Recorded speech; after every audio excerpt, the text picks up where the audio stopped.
The phone rang at 4:17 inches the morning. I knew before I answered that nothing good comes from a call at that hour. My hand shook as I reached for it in the darkness, Karen stirring beside me. "Is this Thomas Bryant?" A woman's voice, professional but gentle. "Yes. Who is this?" "Mr. Bryant, this is Dr. Sarah Chen from Mercy General Hospital in Houston. I'm calling about your son, Michael." The room spun. I sat up, my heart hammering against my ribs. "My son?" "Yes, sir. Michael Bryant. He was brought into our emergency room last night. He's stable now, but he's been asking for you." "That's not possible." The words came out as a whisper. "Michael died 18 years ago." There was a pause on the other end. "Mr. Bryant, the man here has your son's identification. He's given us details about his life, his family. He's very insistent that you're his father." "We buried him in 2007. My voice cracked. "We buried him. I understand this must be incredibly shocking, but would you be willing to come to Houston? I think you need to see this for yourself." I looked at Karen. She was awake now, her face pale in the dim light from my phone screen. "Tom? What's happening?" "They're saying Michael is alive. Let me take you back to August 2006, when Hurricane Katrina had just torn through the Gulf Coast like God's own fury. Michael was 24, fresh out of college, with a degree in architecture, and he'd gone to New Orleans with a volunteer group to help with rebuilding efforts. He'd always had that idealistic streak, wanted to make a difference. That was my boy. He called me on August 28th, 2006. I remember the date because it was 3 days before we lost contact. "Dad, you should see this place. It's devastated, but people are so resilient. We're helping rebuild a house today for a family who lost everything. Be careful down there, son. I've been watching the news. It's still dangerous. Flooding, contaminated water, buildings collapsing." "I know, Dad, but that's exactly why I need to be here. Someone has to help." That was the last time I heard his voice. For 3 days after that call, nothing. His phone went straight to voicemail. The volunteer organization lost track of him during a supply run. Then came the worst call of my life, not from a hospital with impossible news, but from a New Orleans detective telling me they'd found my son's backpack floating in the floodwater near the 9th Ward. Blood on the straps, his wallet inside, along with a photo of our family from his high school graduation. The search lasted 2 months. They dragged parts of the bayou, searched collapsed buildings, checked every morgue and hospital in Louisiana and Mississippi. Nothing. Michael Bryant had vanished into the catastrophe like smoke. Then, in January 2007, they found remains in a submerged car that had been swept nearly 15 miles from where Michael was last seen. The body was badly decomposed, damaged by water and time, but there was clothing that matched what Michael had been wearing, a watch his grandfather gave him. And when they ran DNA tests on tissue samples, it came back at 73% match to our family DNA. The detective explained it. "Mr. Bryant, in cases like this, with decomposition this severe, we can't always get a perfect match. 73% is within the range we see for parent-child relationships, especially with degraded samples. Combined with the personal effects and the location, we're confident this is your son." What do you do with that? How do you argue with science, with experts, when you want so desperately to believe your child is just lost somewhere, waiting to come home? You can't. So we held a funeral. We buried what they told us were Michael's remains in Pine Grove Cemetery, under an oak tree, with a headstone that read Michael James Bryant, 1982 to 2006. Beloved son and brother, forever in our hearts. Karen planted forget-me-nots around the grave every spring. I visited every Sunday after church. We learned to live with the hole in our lives, the way you learn to live with a missing limb. It aches, especially when it rains, but you adapt because what choice do you have? My daughter Rebecca, Michael's younger sister, she got married in 2010, graduated medical school in 2014, had twin boys in 2018. Michael missed all of it. We kept photos of him up in the house, talked about him at holidays. "Uncle Michael would have loved this," Rebecca would tell her boys. showing them pictures of their uncle they'd never meet. 18 years. 18 years of grief, of learning to live with loss, of visiting that grave. And now this phone call. Karen and I were on a plane to Houston by noon. Neither of us had slept after that call. We just sat in our kitchen as the sun came up, holding hands across the table, afraid to hope, afraid to believe. What if it's him? Karen whispered. What if it's not? I countered. What if it's someone pretending? Someone who stole his identity? But what if it is, Tom? What if our boy is alive? I couldn't answer that. The possibility was too enormous, too impossible to wrap my mind around. We landed in Houston at 3:47 inches the afternoon. Dr. Chen met us in the hospital lobby. She was younger than I'd imagined, maybe 40, with kind eyes behind wire-rimmed glasses. Mr. and Mrs. Bryant, thank you for coming. I want to prepare you. The man in room 412 has been through significant trauma. He has scars, he's malnourished, and his memory has been affected. He knows his name is Michael Bryant. He knows he's from Columbus, Ohio. He remembers his family. But there are gaps, large gaps, in his memory of the past 18 years. What happened to him? Karen asked. How did he end up here? He was found 2 days ago near the port of Houston, dehydrated and disoriented. A dock worker called 911. When he regained consciousness, he started talking about needing to find his father, Thomas Bryant, in Columbus. We ran his fingerprints through the system, and they matched prints on file from a background check your son had done for volunteer work in 2006. Fingerprints? That was more concrete than 73% DNA from a degraded sample. My hands went numb. But I need to be honest with you, Dr. Chen continued. Given the circumstances, given that you believed your son deceased, we need to verify his identity thoroughly. We've already drawn blood for a DNA test. Results should be back in 48 hours. But I thought you should see him. Talk to him. Sometimes family can recognize things that tests can't. She led us down a corridor, past rooms with beeping machines and hushed voices. Room 412 was at the end. Dr. Chen paused with her hand on the door. He's been asking for you constantly. He's very insistent that he needs to see his dad. She opened the door. The man in the bed was thin, almost gaunt. His dark hair was longer than Michael ever wore it, streaked with premature gray. He had a beard, uneven and scraggly. Scars crossed his forearms, the kind you get from manual labor or rough living. His face was weathered, aged beyond his years. But his eyes, God help me, those were Michael's eyes. He looked up as we entered, and I watched his face transform. Dad? My knees buckled. Karen caught my arm. Dad, it's me. It's Mike. He tried to sit up, wincing with pain. I'm sorry. I'm so sorry it took so long. I moved forward like I was walking through water. Every step felt surreal, dreamlike. I reached the bedside and looked down at this stranger who wore my son's eyes. Tell me something, I managed to say. Tell me something only Michael would know. He blinked, and tears rolled down his weathered cheeks. You used to make me pancakes shaped like Mickey Mouse every Saturday morning, but you always messed up the ears, made them too big, and you'd say, well, I guess he's got elephantiasis of the ears today. The world tilted. Karen gasped behind me. Nobody knew that. That was just us, just our kitchen, just our Saturday morning ritual that ended when Michael went to college. When I was 7, he continued, his voice breaking, I fell out of the treehouse in the backyard and broke my arm. You carried me to the car, drove 90 miles an hour to the hospital, ran 2 red lights.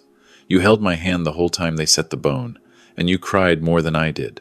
You told me you'd build a better treehouse, one I couldn't fall out of. You never did. Mom wouldn't let you. Oh my God. Karen pushed past me, reaching for him. Michael. Hi, Mom. He grabbed her hand with both of his, holding on like she might disappear. I missed you so much. I couldn't move, couldn't speak. This was impossible. We'd buried him. I'd stood over his grave for 18 years, talked to a headstone, mourned a son who was supposedly in the ground. Tom. Karen looked back at me, tears streaming down her face. It's him. I know it's him. I finally found my voice. Where have you been? What happened? They found remains. They found your things, they said. Dad, I don't remember everything. Michael's face contorted with pain, and I wasn't sure if it was physical or emotional. It's like there's fog in my head. I remember the hurricane, helping rebuild houses. I remember going to get supplies one day. Then it gets blurry. He took a shuddering breath. I remember waking up in the back of a truck, hands tied. Other people there too, scared, confused. We were taken somewhere. I don't know where. Made to work. A factory? A warehouse? The details are fuzzy. Years just blur together. Work, sleep, work, sleep. They kept us controlled, kept us from leaving. Some kind of labor camp, I think, but I can't remember exactly where. Human trafficking, Dr. Chen said quietly from the doorway. We believe he was a victim of human trafficking. It's more common than people realize, especially in the aftermath of natural disasters when people are displaced and vulnerable. How did you escape? I asked. Michael shook his head slowly. I don't fully remember. There was a fire, maybe? Or a raid? Everything was chaos. I ran. I just ran and kept running.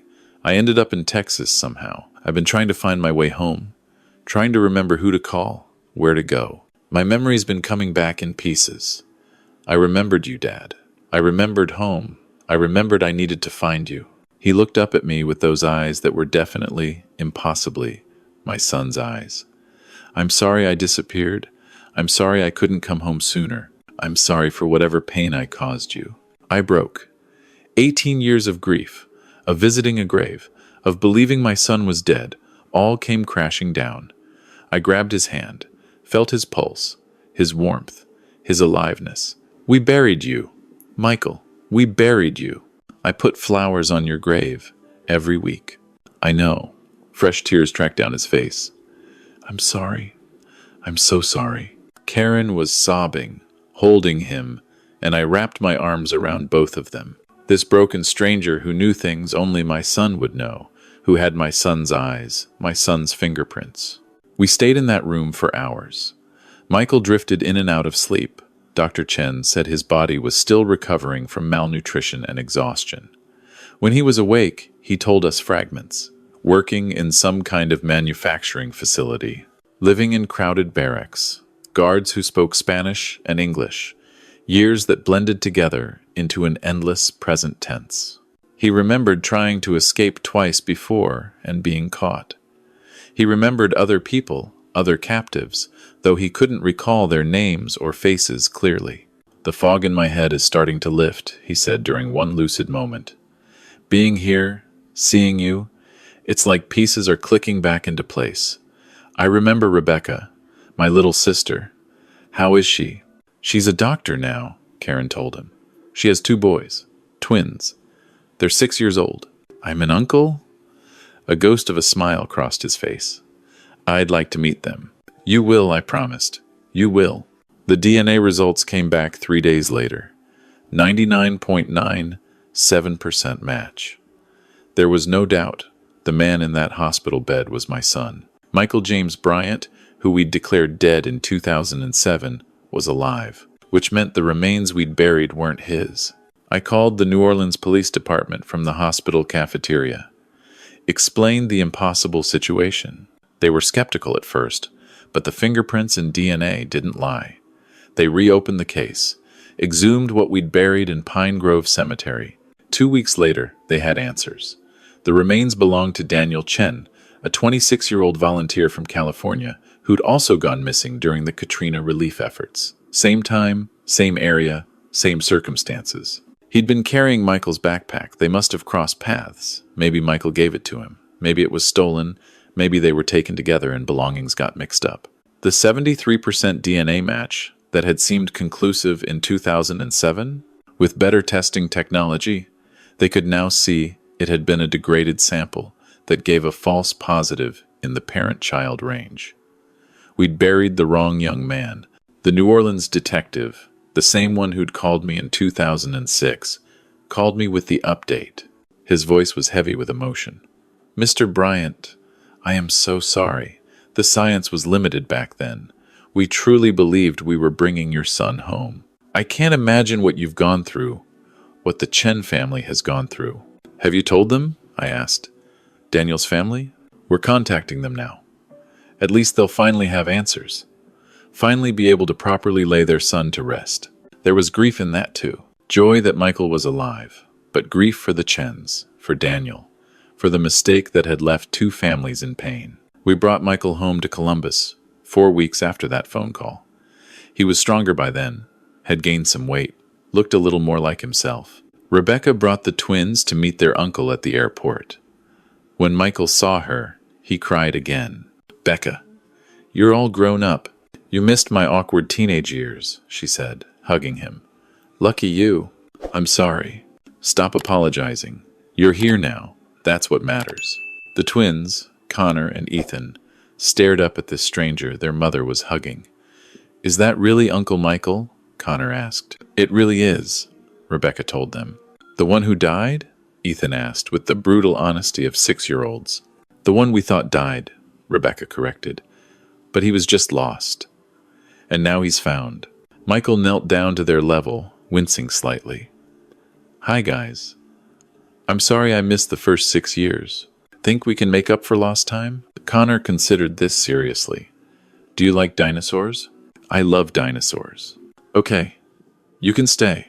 We all laughed, and it felt like the first real laughter I'd had in 18 years. Bringing Michael home wasn't easy.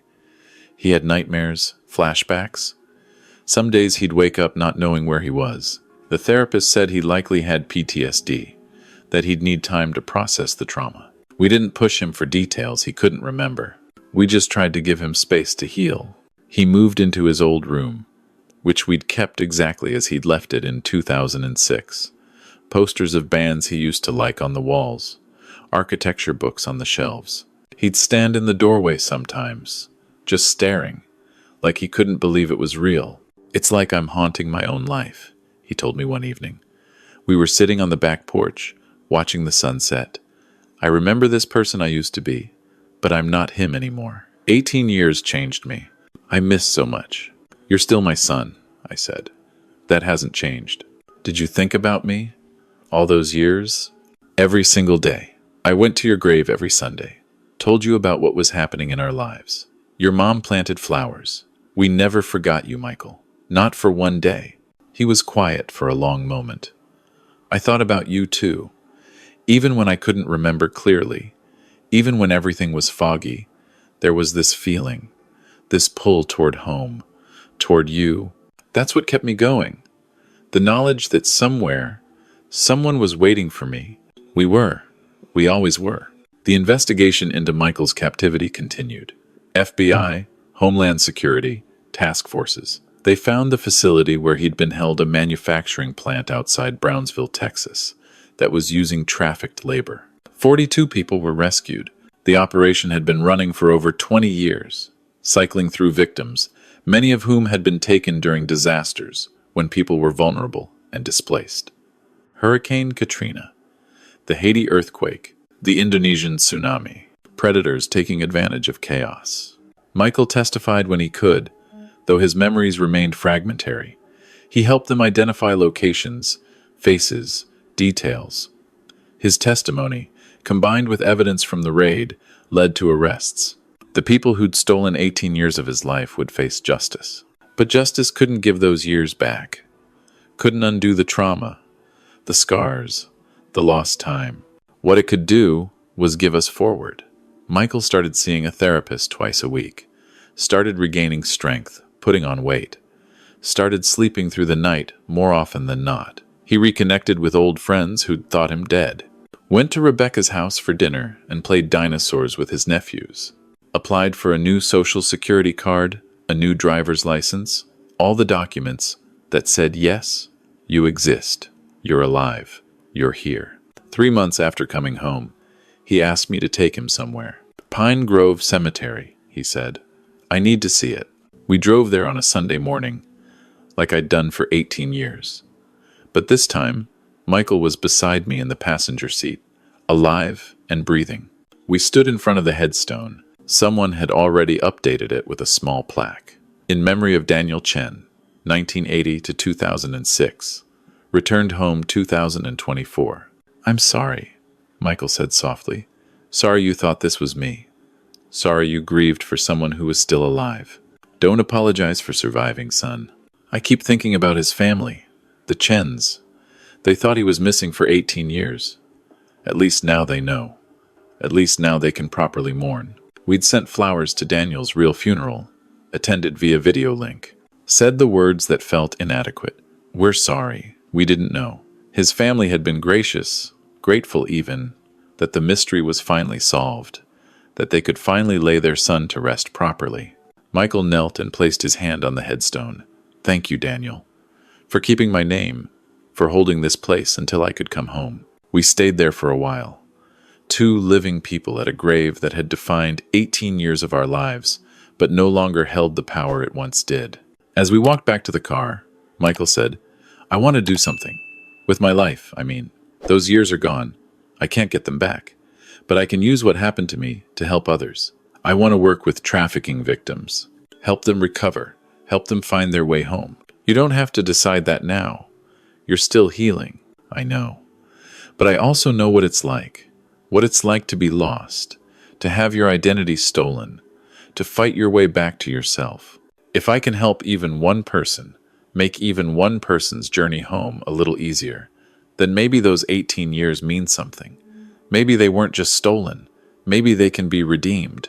I looked at my son, older than he should be, scarred in ways that went deeper than skin, but still fundamentally the same person who'd called me from New Orleans to talk about helping people rebuild, still idealistic, still wanting to make a difference. I'm proud of you, I told him. I was proud of the boy who went to New Orleans. I'm proud of the man who came home. He smiled, and for just a moment, he looked exactly like the 24-year-old who'd waved goodbye 18 years ago. Thanks, Dad. We drove home. Karen was making dinner meatloaf, Michael's favorite from before. Rebecca and the twins were coming over. We'd eat around the same table where I'd sat in the dark months ago, taking an impossible phone call. The house smelled like home, like cooking and life and second chances. Michael was helping Karen set the table when I walked in. She was telling him a story about the twins' last school play, and he was laughing, really laughing. The sound filled every corner of the house that had been too quiet for too long. That night, after everyone had gone home and Michael had retired to his room, Karen and I sat on the couch. She leaned against me, both of us exhausted in the way that comes from emotional overload. Do you think he'll be okay? She asked. I think he's going to try. I think we're going to try together. We got so lucky, Tom. How many families never get this? Never get their missing person back? I know. I thought about Daniel Chen's family, about the 42 people rescued from that facility, about all the others still missing, still lost, still waiting to come home. I know. She was quiet for a moment. Then, I don't understand how this happened, how the DNA was wrong, how we buried someone else, how Michael survived all those years and found his way back. I don't understand it either, but I'm grateful. Every impossible piece of it. Upstairs, I heard Michael's door open, heard him go to the bathroom. Normal sounds, living sounds. The sounds of my son home. The phone rang early the next morning. Not 4:17 this time, 8:30. A reasonable hour.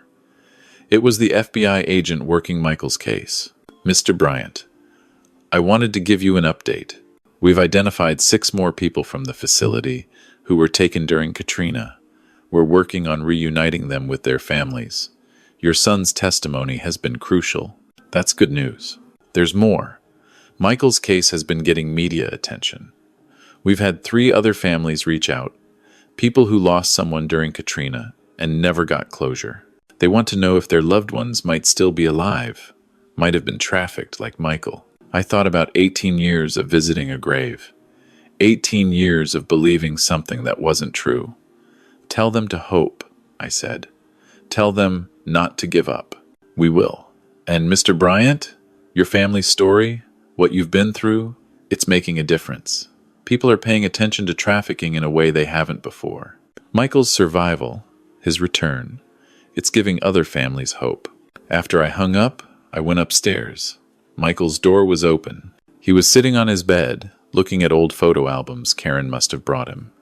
Pictures of him as a kid, a teenager, a young man. "Hey, Dad."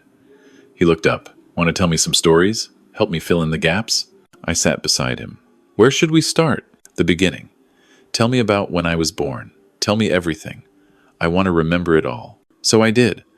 I told him about the day he was born, about bringing him home from the hospital, about his first word and first step, about teaching him to ride a bike and helping him with homework, about Saturday morning pancakes and treehouse falls, and every moment that made up his life before. And as I talked, watching him take it in, watching him piece together the person he used to be with, the person he'd become, I realized something. We'd been given something precious, not just Michael back, but the chance to tell him his own story, to give him back pieces of himself that had been stolen. That evening, Michael came down to dinner carrying something, one of his old architecture textbooks from college. "I've been looking through this," he said. "I remember loving this, wanting to design buildings that would last, that would mean something." "You can still do that," Rebecca said. "Maybe. Or maybe I'll design something different now. Shelters for trafficking victims, safe houses, places where people can rebuild their lives." He smiled. "Still, architecture. Just a different kind." Karen reached across the table and took his hand. "Whatever you decide, we're here. We've got time now. We've got time. Time. 18 years stolen, but however many we had left, we'd have them together. Not the life we'd planned, not the simple continuation of before, but something else. Something harder won, and maybe, because of that, more precious. My son was home, scarred, changed, carrying weight that showed in his eyes and his dreams. But home. And every morning when I wake up and hear him moving around upstairs, hear his voice talking to his mother in the kitchen, hear him laugh at something, Rebecca texts him, I'm reminded that impossible things can happen, that people can come back from the dead, not literally, but close enough, that graves can be empty and still hold grief, and that same grief can transform into joy, so intense it hurts. The phone call at 4:17 changed everything, split our lives into before and after. Before, when Michael was a name on a headstone and an ache that never healed. After, when he's a person in our home, healing slowly, but healing. I don't know why we got this miracle when so many families don't. I don't know why Michael survived when others didn't. I don't pretend to understand the mathematics of grief and grace. But I know this. My son was lost, and now he's found. Was dead, or so we believed, and is alive. And every day we get with him is a gift we'll never take for granted again. Every single day.